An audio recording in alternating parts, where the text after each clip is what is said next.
네, 안녕하세요. 행복 나눔 토크 살리는 이야기의 김지현 야고보입니다. 반갑습니다. 네, 오늘부터 여기 오신 방청객분들과 시청하시는 여러분과 함께 행복을 찾아가는 여정을 시작하려고 합니다. 과연 행복은 무엇일까요? 행복은 어디에 있는 걸까요? 행복, 지금 두 글자가 보이시죠? 단 두 글자고 영어로는 해피라고 합니다. 저는 가톨릭 평화방송 라디오에서 행복을 여는 아침이라는 프로그램을 지금 9년째 진행을 하고 있는데 아침 7시에 하다 보니 이른 시간에 일어나면 행복과 먼 것 같습니다. 너무 피곤했어요. 그렇지만 이 청취자들과 또 보시는 분들과 소통을 하면서 행복과 점점 더 가까워지는 것 같은 그런 느낌을 가지게 되는데요. 언제 제일 행복하냐고 물으면 여러분과 만나는 지금이라고 얘기하고 싶습니다. 네, 고맙습니다. 너무 대놓고 사랑 고백을 한 것 같아서 약간은 민망합니다만, 자, 그럼 사람들은 행복에 대해 어떻게 생각하는지 그 얘기를 들어보고요. 오늘 만나뵐 명강사까지 VCR로 만나겠습니다.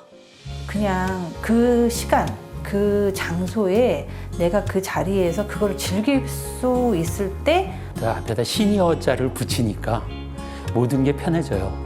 편해져서 그거를 받아들이는 거죠. 노년의 그 어떤 한계, 그걸 받아들이게 되면 그 안에서 더 즐거워지더라고요. 저는 아내와 같이 이렇게 산책 운동을 하고 샤워하고 아내 저기 싱크대에서 음악 소리 들으면서 잠깐 잠이 들면은 딸이 이제 시집가가지고 3년 만에 아들을 낳았어요. 그래서 아들, 손주 보는 재미가 아주 쏠쏠합니다. 하루를 정리하면서 애들 생각하고 남편 생각하고 어떤 미래가 올지 뭐 어떻게 그려질지 이런 거 생각하면서 막 맘대로 혼자서 여러 가지 생각을 해요. 그러면은 혼자서 자다가 그냥 막 웃어요.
네, 박사님 우선 우리 방청객들과 시청하시는 분께 인사해 주시죠.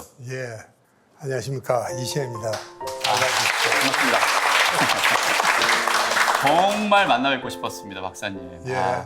오늘 어떤 주제로 많은 분들께 좋은 말씀해 주실지 그 주제를 우선 말씀해 주실까요?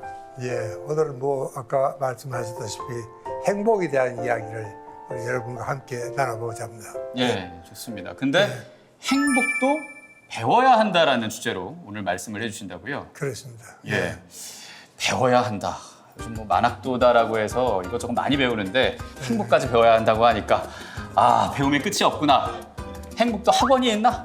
수강을 해야 되나? 뭐 이런 생각까지 하게 되는데 행복도 배워야 한다라는 주제로 이시영 박사님의 강의 그럼 박수로 듣겠습니다.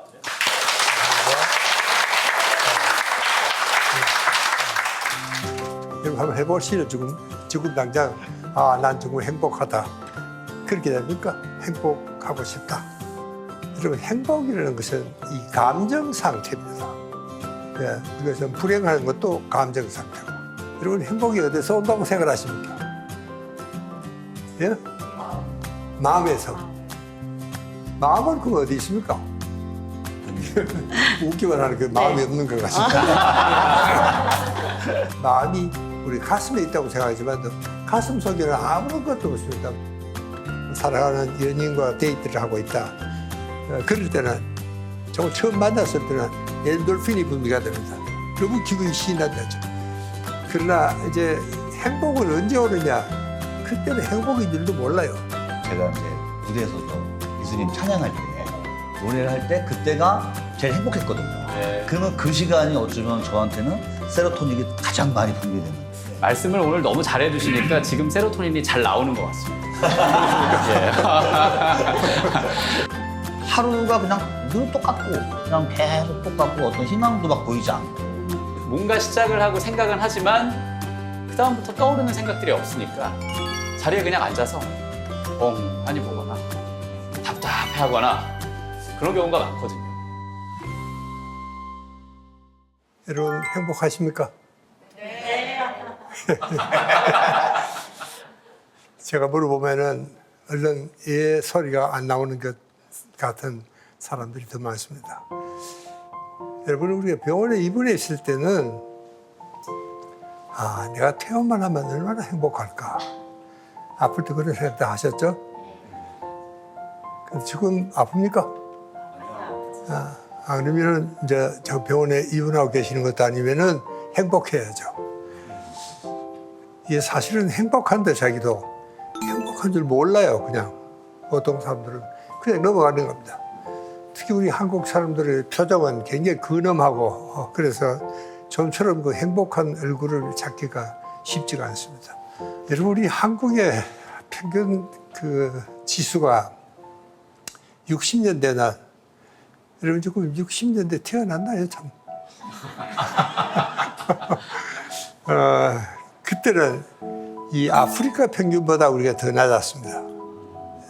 그것이 정말 우리 한국의 시장이었고, 그러니까 정말 우리는 너무 후진 국가에 있으니까 따라가려고 정말 밤낮 없이 뛰었습니다. 행복해지기 위해서. 그렇게 정말 열심히 한 덕분에 우리가 이제 이거 한강의 기적이라는 그런 정말 전 누구도 믿지 못할 엄청난 일을 우리가 해낸 겁니다. 우리가 참 요즘은 국민 총 생산 지수 GNP라는 이야기를 많이 하지 않습니까? 그 나라의 부를 측정하는 데 있어서는 GNP가 굉장히 중요한 하나의 데이터를 제공을 해주고 있습니다. GNP가 높아진다고 그러면 이 행복 지수도 높아지느냐?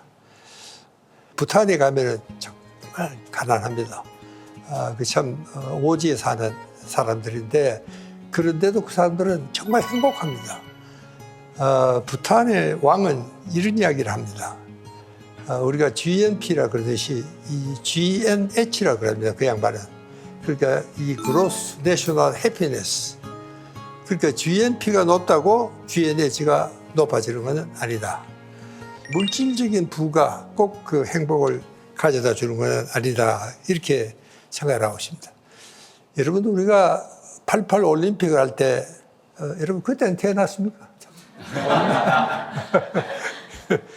그 88 올림픽 할 때 우리 국민들의 70%가 나는 중산층이다.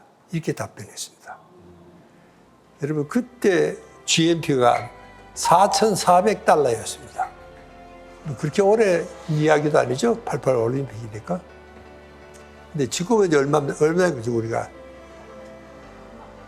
뭐 거의 3만 달러 그래도 과언이 아닙니다. 그렇게 실제로 이 GNP가 뭐 5배, 6배가 높아졌는데도 불구하고 참 신기한 일은 우리가 이제 모든 행복 지수가 세계 중하위권입니다. GNP로만 따진다면 우리가 세계 중부자로 따진다면 10위권입니다. 10위예요. 자, 그렇게 생각을 하니까 이 행복 지수라는 것은 정말 마음먹기입니다. 여러분 한번 해보시죠. 지금 당장 난 정말 행복하다. 좀 지루한 생각이 들어도 그런 생각을 할 수 있으면 좀 행복한데 그렇게 됩니까? 행복하고 싶다. 하다고 절로 행복이 되는 표정보이 별로 그런 것 같지가 않습니다. 이 말씀 그렇게도 잘 보이지는 않지만 여러분 행복이라는 것은 이 감정 상태입니다. 그렇죠? 예, 우리가 좀 불행한 것도 감정 상태고 행복한 것도 감정 상태입니다. 사랑한다는 것도 감정 상태입니다. 우리 인간에게는 여러분 두 가지 큰 축이 있습니다. 하나는 감정이고 하나는 사고입니다. 생각을 하는 거예요. 그러니까 행복이라는 것은 감정이니까 여러분 감정은 내 마음대로 되지 않습니다. 슬플 때는 누가 뭐라 그래도 슬픈 겁니다. 또 기쁠 때는 누가 뭐라 그래도 기쁘죠. 누가 뺨을 한술 맞아도 기쁘고 신이 납니다. 그러니까 감정이라는 것은 내 마음대로 조절이 되지 않습니다. 이것은 정말 우리 의지 밖에 있는 것이 감정 상태입니다. 고로 내가 행복하고 싶다 그래서 행복해지는 게 아닙니다. 그럼 어떻게 하면 행복해지느냐? 생각을 바꿔야 된다는 겁니다. 그러니까 우리가 감정을 내 마음대로 조절하지 못하지만 우리 생각은 내 마음대로 조절할 수가 있습니다. 그러니까 이 생각을 잘 해야지 이게 이제 정말 감정이 조절된다 그런 이야기입니다. 자, 그렇다면은 여러분 아까 우리가 행복은 그건 어디에서 오느냐? 여러분 행복이 어디서 온다고 생각하십니까? 예? 마음에서. 그렇습니까? 다 동의하십니까? 행복은 마음에서 온다? 마음은 그 어디 있습니까? 우리 판넬도 한번 내다봐는 거 해보십시오. 마음이 어디 있는지.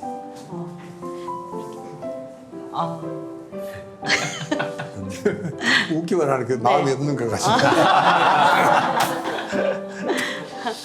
마음은 그 어디 있느냐? 여러분 마음이라는 게 전부 다 여기를 가르치는 것 같은데 실제로 마음은 여기에 있는 게 아니고 여기에 있습니다. 뇌에 있습니다. 우리 뇌에는 크게 놓으면 이제 4개 단계가 있습니다. 4가지 단계가. 제일 위에가 소위 신피질이라고 해서 이것은 사고를 담당하는 기관이 제일 위에 있는 인간뇌라 그러기도 합니다. 이건 인간만이 갖고 있는 정말 굉장히 고급 판단을 해야 되는 그런 것이 이제 대뇌 피질입니다. 저기 이제 제일 위에 있는 것이 인간 최고의 사령부가 대뇌 피질이고 특히 이제 이 전두엽은 앞에 있는 이 이마 바로 뒤에 있는 여기가 인간 최고의 사령부입니다. 여기서 최고의 명령을 내리면은 우리를 거기에 복종을 하게 이렇게 되어 있습니다. 그 다음에 이제 이 대뇌 변연계입니다. 제가 아까 이야기했죠. 감정을 조절하는 것이 대뇌 변연계입니다. 그게 바로 사고 중추 밑에 있는 것이 대뇌 변연계입니다. 그 다음에는 저기에는 이 대뇌 변연계에는 시상하부라는 곳이 있습니다. 저게 이제 가장 중요한 인간의 생명의 중추가 저기에 다 모여 있습니다.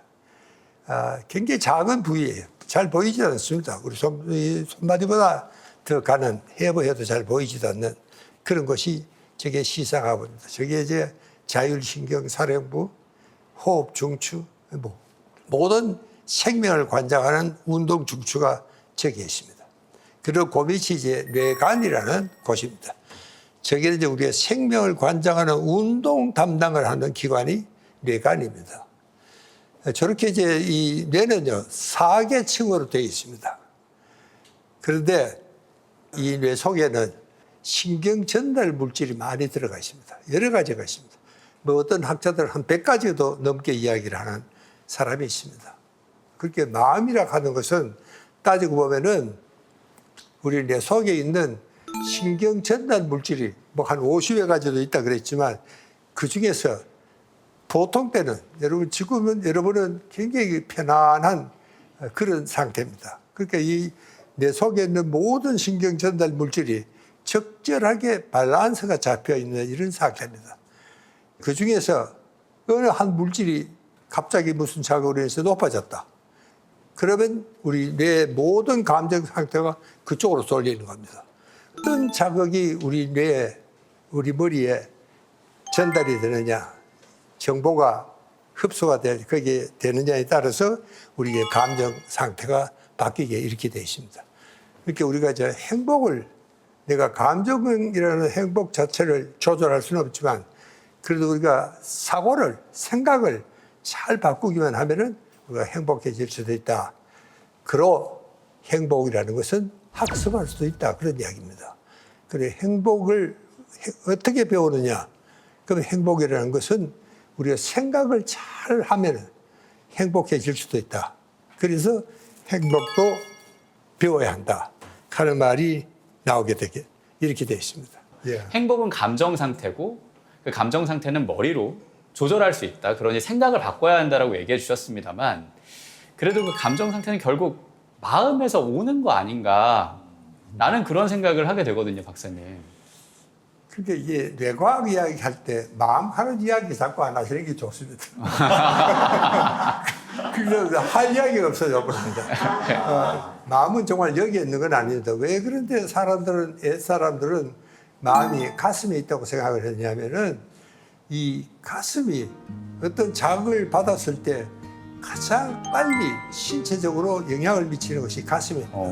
그러니까 우리가 참 반가운 손님 오면 가슴이 두근거리지 않습니까? 네. 가슴이 설레기도 하죠. 미운 사람 보면은 또 괜히 가슴이 막 뛰죠.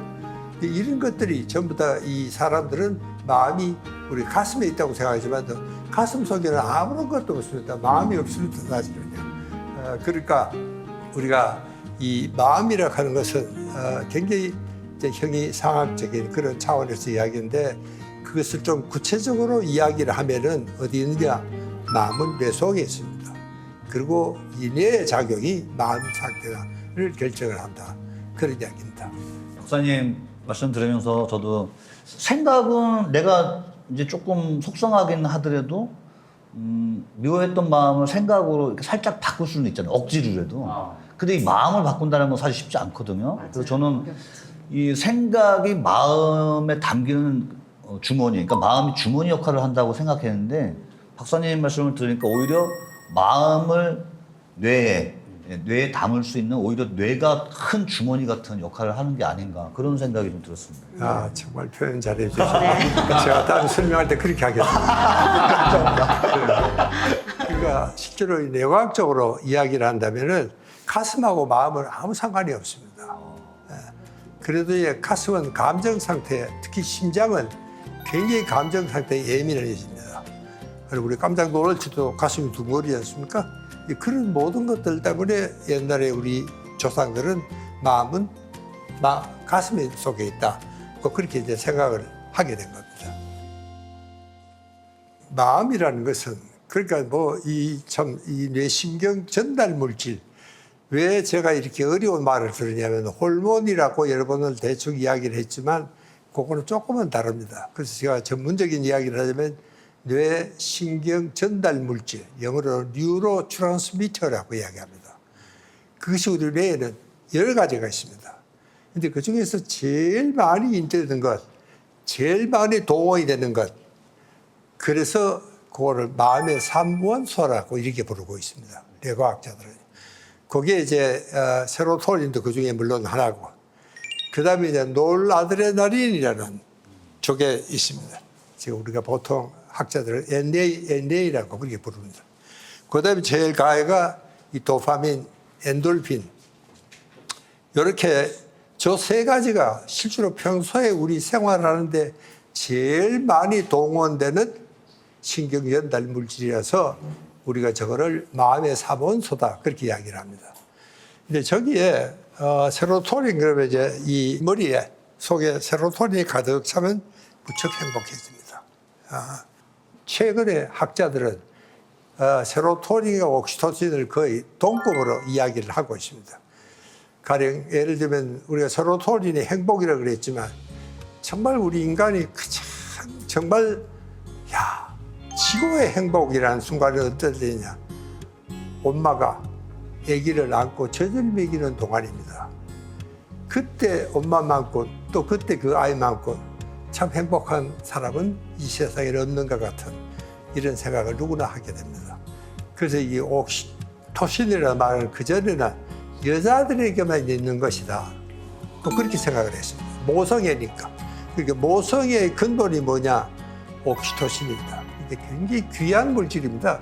제가 저게 쓰지 않는 것도 사실 저것은 잘 분비가 되지가 않습니다. 양도 굉장히 작고 그래서 학자들은 지금까지 옥시토신에 대한 이야기를 별로 하질 않았습니다. 그러나 이 세로토닌이 분비가 될 때는 행복할 때는 옥시토신이 거의 같이 분비가 됩니다. 그 저기 한 가지 굳이 뭐 빠졌다 그러면 옥시토신이고 엔돌핀은 도파민과 거의 비슷한 성격입니다. 이렇게 엔돌핀이라는 것은 우리 몸 속에 있는 몰핀을 엔돌핀이다 그렇게 이야기를 합니다. 이게 굉장히 그냥 행복한 게 아닙니다. 아주 막 정말 아주 환희의 절정을 우리가 엔돌핀이라고 이야기를 합니다. 그러니까 여러분 행복이라는 것은 그렇게 격한 감정이 아닙니다. 행복이라는 것은. 그러니까 행복은 정말 아련하게 밀려오는 것. 이게 여러분이 내가 참 사랑하는 연인과 데이트를 하고 있다. 그럴 때는 정말 처음 만났을 때는 엔돌핀이 분비가 됩니다. 너무 기분이 신난다죠. 그러나 이제 행복은 언제 오느냐? 그때는 행복인 줄도 몰라요. 그러나 그것이 이제 시간이 지나서 둘이가 이제 차를 한 잔 마시면서 이렇게 마주보고 있을 때 그때 정말 참 이렇게 오고 가는 그 참 기분이 그걸 우리가 행복이라고 이야기를 합니다. 그 다음에 또 한 가지 결정적인 차이라는 것은 이 도파민, 엔돌핀은 중독성이 있습니다. 습관성이 생깁니다. 여러분 가령 도박장에 우리가 갔습니다. 또 경마장에 갔습니다. 내 말이 1등으로 들어갑니다. 신이 나지 않습니까? 와! 갑자기 내가 부자가 된 것 같은 그런 착각을 느끼게 되죠. 그게 도파민이고 엔돌핀입니다. 그게 굉장한 환희입니다. 그러나 이 세로토닌이라는 것은 아주 굉장히 잔잔한 그런 감정입니다. 여러분이 참 애인하고 앉아있을 때 혹시 이 순간에 깨어지면 어떻게 되느냐. 그러니까 어떻게 보면 이제 세로토닌은 반드시 불안과 함께 오는 것이 세로토닌입니다. 곧 깨어지면 안 된다는. 그러니까 저 실도 잘 깨지잖아요. 이게 뭐 죽고 살도 못한 애인도 그 다음날 보면 삐치 가지고 평생 원두처럼 지내는 그런 경우도 있지 않습니까? 실제로 세로토닌은 잘 깨집니다. 여러분 공부를 열심히 하고 있습니다. 그때는 이제 모든 주의 집중도 잘 되고 모든 것이 딱 참 이 평형 균형 상태가 잘 잡혀 있으니까 공부도 잘 되죠. 그때 어떤 녀석이 와서 내 머리를 꽝 치다든가 그러면 뭐 순간적으로 이 세로토닌은 깨어져 버리고 노르아드레날린으로 바뀌어 버립니다. 저 노르아드레날린은 저것은 우리가 위험에 처했을 때 여러분 집에 강도가 들어왔습니다. 어떻습니까? 여러분 강도가 들어오면 어떻게 해야 돼요?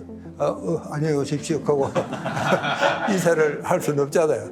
강도가 들어오면은 내가 어떻게든지 예방을 해야 됩니다. 이놈하고 싸울까 달아날까 둘 중에 한 가지 결정을 해야 됩니다. 싸워야 되는 사람도 있고 달아나겠다는 사람도 있고 그렇겠죠. 그렇게 어쨌든 우리가 어떤 위기에 처했을 때 그 위기를 잘 견뎌낼 수 있고 이겨낼 수 있도록 비상용으로 만들어 놓은 게 저게 NA입니다. 노르아드레날린이에요. 이게 저 호르몬은 아무 때나 분비가 돼서는 안 됩니다. 그러니까 그런 위급 상황에만 분비가 돼야 되는데 그 저기를 위기관리센터라고 그렇게 부릅니다. 그러니까 이 NA는 너무 없어도 안 돼요. 적당히 좀 있어야 됩니다. 여러분 NA가 너무 없으면 운전 안 하는 사람이 있습니다. 운전 못 하는 사람이 있어요. 거기라서 운전을 못 배우는 겁니다. 여러분 우리가 운전대만 앉으면 이 NA가 분비가 됩니다. 운전대 앉으면 아무래도 약간은 공격적으로 되잖아요. 그것이 이제 NA가 하는 일입니다. 물론 저기 넘치면 이제 문제입니다. 굉장히 공격적이고 폭력적이다. 그러나 그것도 또 적당히 있어야지 된다 그런 이야기입니다. 여러분 우리가 뇌과학을 공부를 하면 항상 균형을 생각해야 됩니다.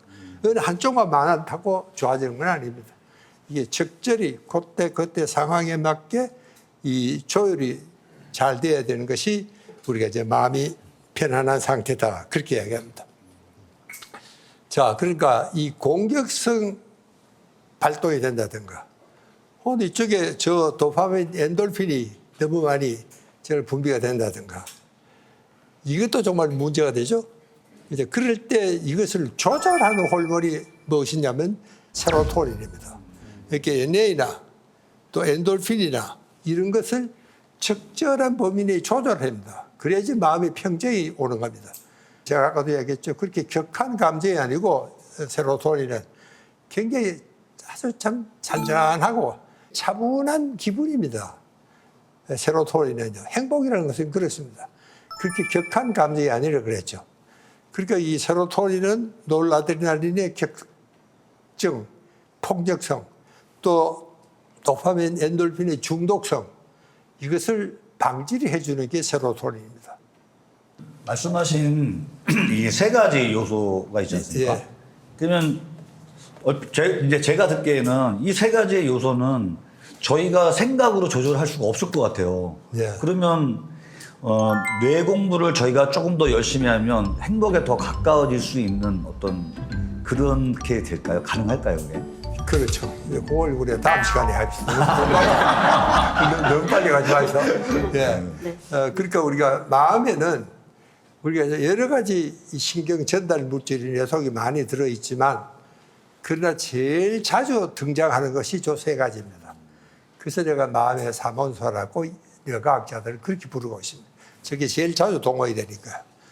여러분 우리를 뭐 행복 그러지만 실제로 이 세로토닌은요 행복만 갖다 주는 게 아닙니다.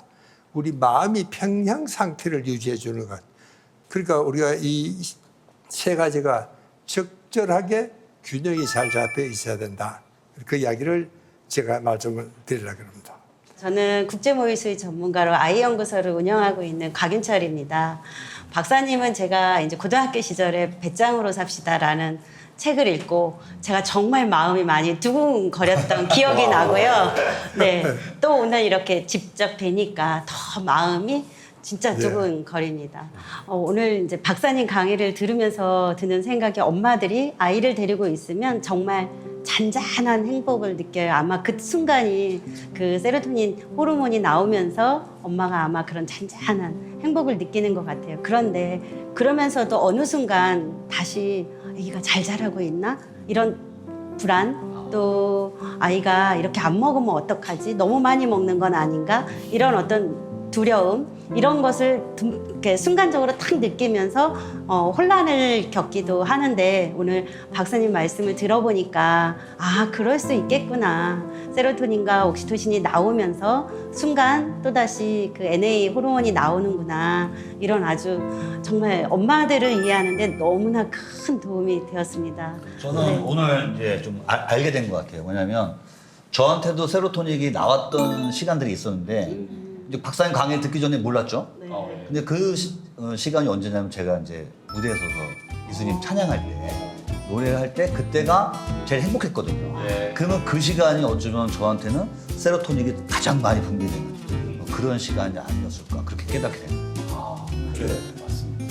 그럼 박사님도 지금 세로토닌이 많이 분비가 되고 계시는 걸까요? 강의를 하고 싶고 좋아하셔서 어떠실까요? 강의가 잘 되면 그런데 이제 강의가 굉장히 또 어려울 때가 있어요. 오늘은 뭐참 아주 기분이 좋게 잘 되는 거예요.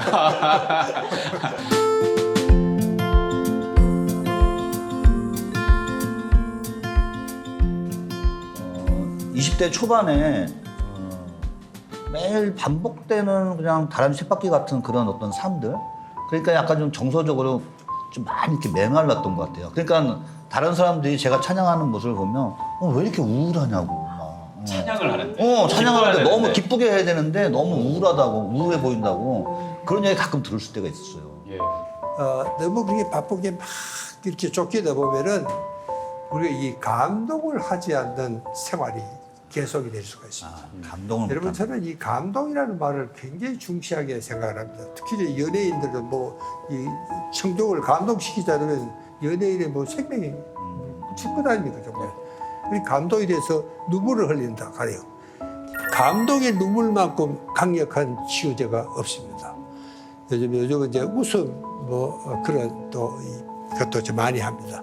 웃음 치료라는 것도 정신과 병원에서도 그걸 많이 하는데 사실 무엇보다도 중요한 것은 감동에서 흘리는 눈물만큼 강력한 치유제가 없다는 걸 제가 우선 말씀을 드려야 될 것 같고요.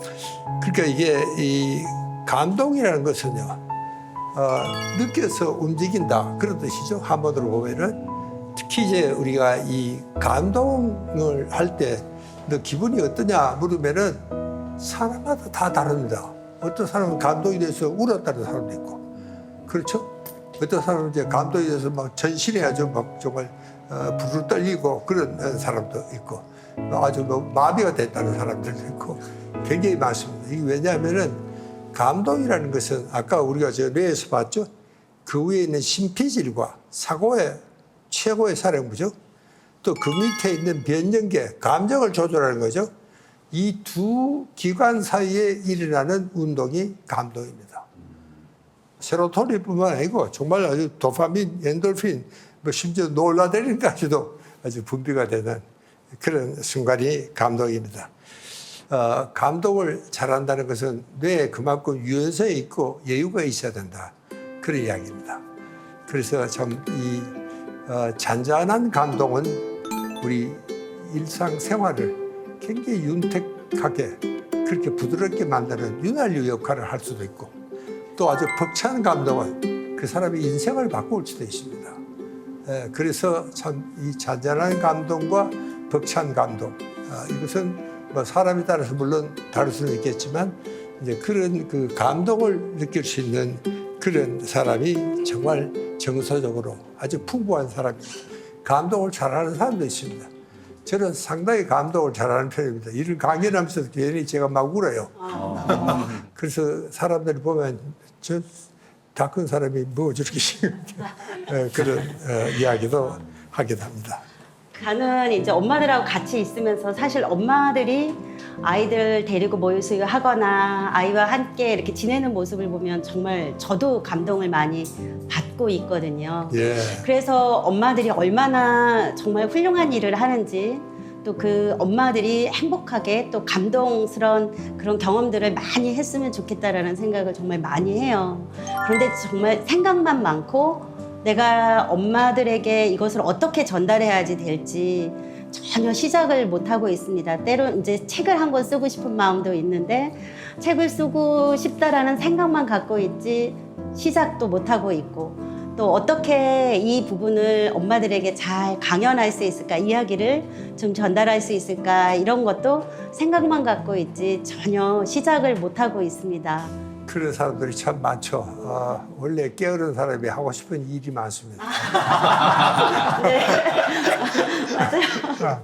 아무도 안 하면서 뭘 해야 되겠다고 항상 바쁜 사람이 게으른 사람인데, 실제로 그런 게으른 매이라서 그런 게 아니고, 우리가 이제 뭘 한 가지 시작할 때는 항상 조심스럽지 않을 수가 없습니다. 우리 사회적인 위치라든가 모든 것에서 우리가 또 시작한 이상 실패를 해서는 안 된다. 그런 실패 공포증이 굉장히 우리를 마음 조이게 하는 그런 큰 원인 중에 하나가, 실패하면 안 되잖아요. 우리가 뭐 일을 시작한 이상 성공을 해야 된다는데 실제로 이 실패 공포증이 너무 많습니다. 그러니까 사실은 실패라는 것은 우리가 뭐 책에도 배웠지만 이는 성공의 어머니라는 사람들도 있고, 실패는 정말 참 성공을 위한 큰 걸음이다, 그렇게 생각을 합니다. 그런데 여러분 이제 실제로 생각만 많고 행동이 잘 옮겨지지 않는 사람들에게는 저는 일단은 시작하라 그럽니다. 일단은 시작하는 것이 참 중요한 겁니다. 왜냐하면은 이 글을 쓰는 것도 그렇습니다. 제가 이번에 책을 이번에 쓴 게 114권째 책을 제가 완성을 막 했습니다. 근데 사람들은 와, 그 책을 언제 그렇게 다 썼느냐. 그것도요, 제가 중년 이후에 쓴 책입니다. 아까 배짱으로 삽시다 하는 거 우리 박사님이 네. 말씀을 하셨는데, 그것도 사실은 내 나이 40 후반에 쓴 책이죠. 처음으로 쓴 책입니다. 야, 그때 참 영감도 하다 어떻게 그렇게 그런 책을 썼느냐고 생각을 하지만, 그것도 사실은 그냥 내가 뒀더라면 안 썼을지도 몰라요. 근데 그때 내가 굉장히 그 디스크를 알아. 테니스를 많이 쳐가지고 디스크를 가지고 병원에 출근도 못하고 집에 빈둥거릴 때였습니다. 이게 빈둥거리다 보니까 할 일이 없으니까 쓰기 시작하는 것이 그 참 배짱으로 삽시작하는 그 책이었습니다.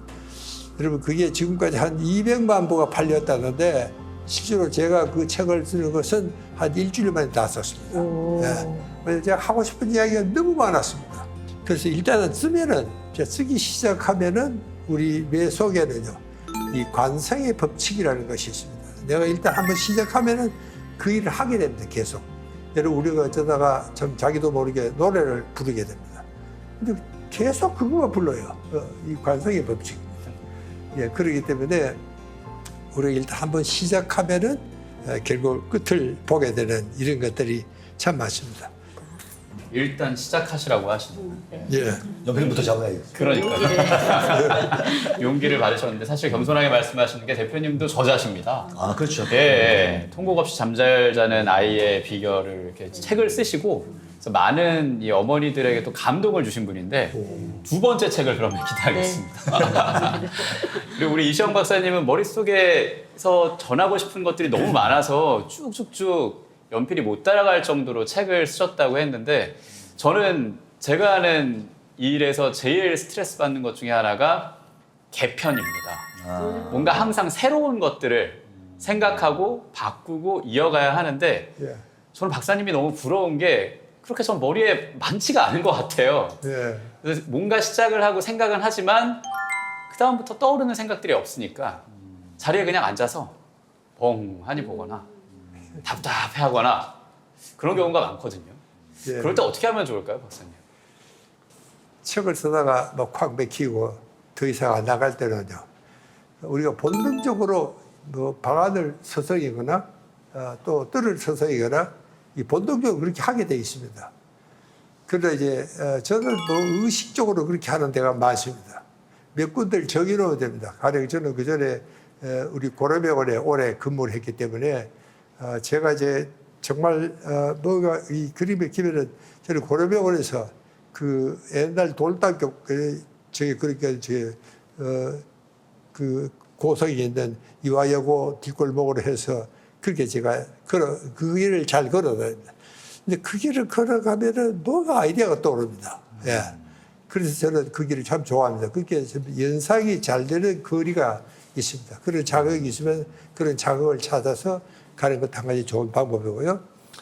그 다음에는 이제 선생님들이 가실 때는 꼭 그 수첩을 갖고 다녀요. 저는 항상 가방을 갖고 다닙니다. 여자들 핸드백보다는 제가 더 열심히 갖고 다닙니다. 무슨 아이디어든지 떠오르면 거기 써야 되는 겁니다.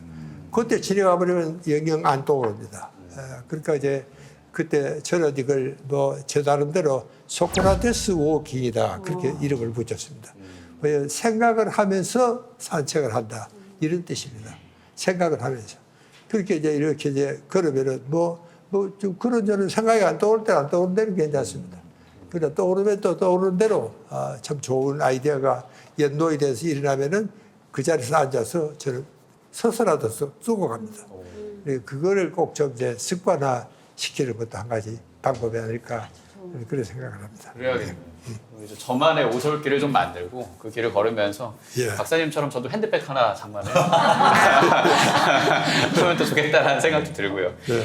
저희 셋의 이 질문에 답변을 해주시면서 우리가 행복이랑 조금 더 가까워질 수 있는 방법을 어렴풋이 알 것 같은데 우리가 호르몬이라고 얘기하지만 그런 여러 가지 물질들의 종류로 행복의 종류도 달라진다고 하던데요.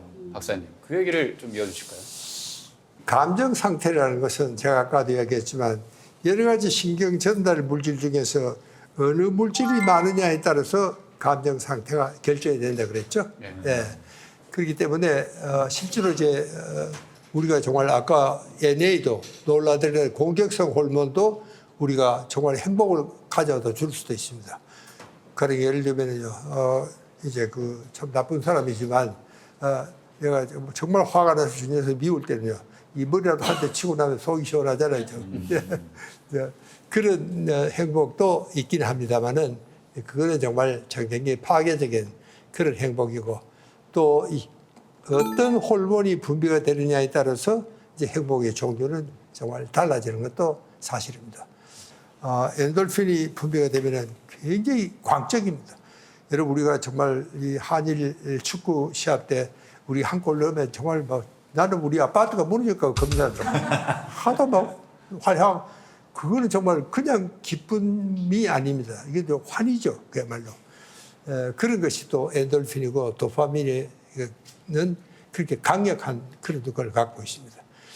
그리고 이제 이 옥시토신도 보면요, 이 어떻게 생각하면 세로토닌이 분비가 되면 옥시토신이 같이 분비해요. 이 둘 다 같이 분비가 되는 경우가 많습니다. 근데 한 가지 이제 다른 게 있다면은, 여러분 제가 아까 세로토닌은 어떤 스트레스가 가해지면 세로토닌이 없어져 버립니다. 내가 공부를 잘하고 있는데 누가 날 때렸다. 그러면 세로토닌이 없어져 버립니다. 그런데 옥시토신은 반대입니다. 스트레스가 강해지면 오히려 옥시토신이 더 많아져요. 그리고 모성애가 더 많아요. 그렇게 엄마들은 정말 이 새끼를 품은 엄마만큼 강력한 동물은 없다. 그런 이야기를 합니다. 그러니까 이제 정말 자기 목숨을 걸고서라도 자식을 보호해야 되니까, 그러니까 스트레스가 가해지면은 옥시토신은 더 강해지는 겁니다. 이제 그런 성질이 조금은 다른 이런 그 애정, 이런 그 정말 사랑의 호르몬도 있는 것은 사실입니다. 옥시토신이 스트레스가 강할 때 더 많이 분비가 된다라는 그 말씀이 정말 엄마들이 힘들어할 때 그 힘듦 안에서도 또 이겨낼 수 있는 힘이 더 많이 생기는 이유가 여기에 있구나, 이런 생각이 드네요. 그렇습니다. 그게 정말 이 모성애만큼 강력한 힘은 없습니다. 네. 그러니까 이 모성애라는 것은, 그래서 이 학자들은 그냥 엄마가 아기를 낳았다고 이렇게 모성애가 두터워지는 건 아닙니다. 정말 그 아이하고 함께 밤을 새우기도 하고, 아플 때 정말 이렇게 안고 밤을 새우는 그런 것이 있어야지 비로소 모성애가 멈추는 것이지, 그냥 아기 낳고 뭐 이래가지고는 모성애라는 것이 생기지가 않는다고 그렇게 설명을 하고 있습니다. 그러니까 이 옥시토신이라는 것은 물론 이제 그거는 또 엄마와 아이만의 관계가 아닙니다. 지금은 이제 뭐 심지어 펫하고도 저희 애완동물하고도 사이에 옥시토신이 분비가 돼요. 참 아주 동물 애호가들을 보면요, 정말 지 자식보다도 더 귀하게 이렇게 여기다 뭐 그런 분이 계시던데, 이제 그럴 때는 정말 참 이 옥시토신은 우리 사회적인 유대 관계를 만드는데 중요한 호르몬이 그것은 옥시토신이다, 그렇게 이야기를 합니다. 저는 좀 서운했습니다. 어떤? 왜냐면 모성은 그런데 구성은 왜 나와요? 그러네요. 아빠도 있는데. 내 구성에도 있겠죠. 그렇죠. 아버지가 아들을 사랑하는 것도 마찬가지고, 우리 박사님이 말씀하신 것처럼 반려견과 함께 맞아요. 함께 살아가면서 만드는 그런 옥시토신. 근데 사실 세로토닌이란 물질을 하면 박사님을 빼놓을 수가 없습니다. 그렇습니다. 오늘 주 내용 중에 세로토닌이 물론 있었습니다만, 이 세로토닌이란 물질이 뭔지 더 얘기를 해주셔야 될 게, 지금 사단법인 세로토닌 문화 원장으로 계시고요. 세로토닌은 우리가 행복이라고 생각하는 것이 제일 중요한 호르몬의 기능이지만, 세로토닌은 그 이외에도 몇 가지 중요한 기능이 있습니다. 그 중에 하나가 제가 아까 잠시 설명을 했지만 조절하는 기능이 있습니다. 우리가 이 중추신경은요, 항상 균형이 중요하거든요. 어느 한쪽이 무슨 자극에 의해서 너무 세비하다, 화가 확 났다, 그럴 때 이제 노르아드레날린이 확 올라오는 그 순간이거든요. 그래도 그때 우리가 조절할 수 있는 그것이 바로 세로토닌입니다. 이렇게 세로토닌을, 제가 왜 세로토닌 이야기를 그렇게 하면서 또 이 사단법인까지 만들어야 하면은, 우리가 너무 공격적이고 폭력적이고 충동적이고 격동적이고 그렇습니다. 그래서 우리 한국 사회가 가끔 보면 뭐 신문에 대해서 특별히 되고 그런, 요즘 뭐 보복 운전이라고 합니까? 뭐 기분 나쁘다고 따라가고, 고속도로에서 차 세워놓고 삿대질하고 하는 걸 보면 한국 사회가 정말 너무 격정적인데, 이게 폭력으로 바뀌어서는 안 되는 겁니다. 그래서 제가 이 세로토닌 문화원을 만든 취지는 그게 있습니다. 어떻게 하면 우리 국민들이 정서적으로 좀 안정이 되고, 최소한 내가 화가 나더라도 또 정말 그런 끔찍한 범죄로까지 가지 않도록 좀 조율을 잘 할 수 있어야 되겠다. 그래서 제가 사실은 세로토닌 문화원을 만든 취지는 거기에 있습니다. 다음 시간에는 이제 어떻게 하면 세로토닌이 활성화될까? 예. 그러니까 우리가 지금까지는 세로토닌이 참 좋다. 그것만 알았는데 어떻게 하면 그러면 세로토닌이 활성화될까? 하는 세로토닌 활성 기법에 대해서 주로 말씀을 드릴 기회가 있으리라 생각합니다.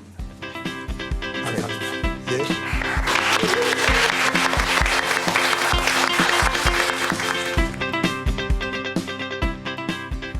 등산을 좀 좋아하거든요. 그래서 등산을 정말 꾸역꾸역 힘들게 오르잖아요. 그리고 이제 정상에 딱 올라갔을 때 그 바람과 풍경, 나무 그런 거를 봤을 때 정말 대단히 큰 행복을 느끼죠.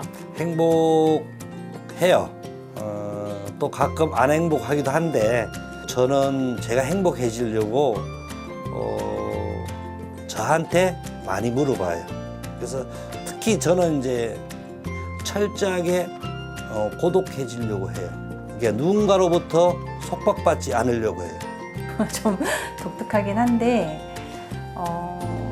전통 화를 배우고 있어요. 근데 그때는 그냥 취미 삼아 진행이 됐는데 이제 이 화를 쏘면서 조금은 저를 돌아보고 그 다음에 조금 더 저에 대해서 한번 점검해보고. 아침에 눈을 뜨면은 하루가 즐겁게 여겨지는 거는 내 마음대로 할 수 있다, 일을. 모든 거를. 그때 마침 뭐 이제 이 영상 커뮤니티에서 앵커 노릇도 하고 영상 제작도 하고 또 저 혼자 하는 그림도 그리고 그러니까 그게 이제 저한테는 이렇게 어떤 자극이 되고 하루하루가 새롭죠. 그 하루를 딱 시작하려고 아침에 딱 일어났을 때 내가 이제 새벽 미사를 가기 위해서 이렇게 준비를 할 때도 좀 행복하고요. 그 새벽 미사 보고 집에 딱 이제 드리고서 집에 갈 때 보면 양쪽 토성이 초록이 너무나 이쁜 거예요. 저는 사실 주문을 좀 걸어요. 욕심 부리지 말자. 일단은 욕심 부리지 말자. 그러니까 어떤 순간에 잠깐씩 욕심이 사실 부려지거든요. 그래서 욕심 부리지 말자. 그리고 기다리자.